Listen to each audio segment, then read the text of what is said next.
Lenovo is still working on launching the 2025 Legion Y700 Android tablet around the world, so I wanted to put the device to the test. Today I have the Geekbench 6 application installed, and we'll see how well it performs on its CPU and GPU benchmarks. So we have the Snapdragon 8 Elite chip inside of the 2025 Legion Y700 tablet, and we're going to run the CPU benchmark within the Geekbench 6 application right now.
Geekbench 6 CPU benchmark has finished. You can see we got an overall score of 2,927 on the single core score and a multi-core score of 9,190. The Adreno GPU within the Snapdragon 8 Elite also does a lot of heavy lifting here. So first we're going to run the OpenCL GPU benchmark from within Geekbench 6.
This gave us an OpenCL score of 17,649 when doing the GPU. Let's go ahead and run the same benchmark, but using the Vulkan API.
those tests using Vulkan, we can see the score jumped up to 24,194.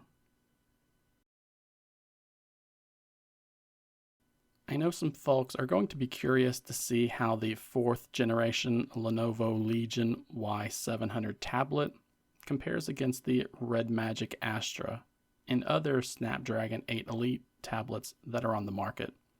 Sadly, I don't have a lot of these tablets on hand for comparison, but I did benchmark the RedMagic 10 Pro, and it received a single-core CPU score of 3,180 and then a multi-core score of 9,852.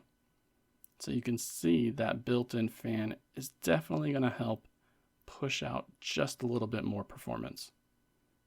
For anyone who wants to compare the full results, I'll have that RedMagic 10 Pro benchmark video linked down below. If you would, please remember to give this video a like and subscribe to the channel too, if you haven't done so already.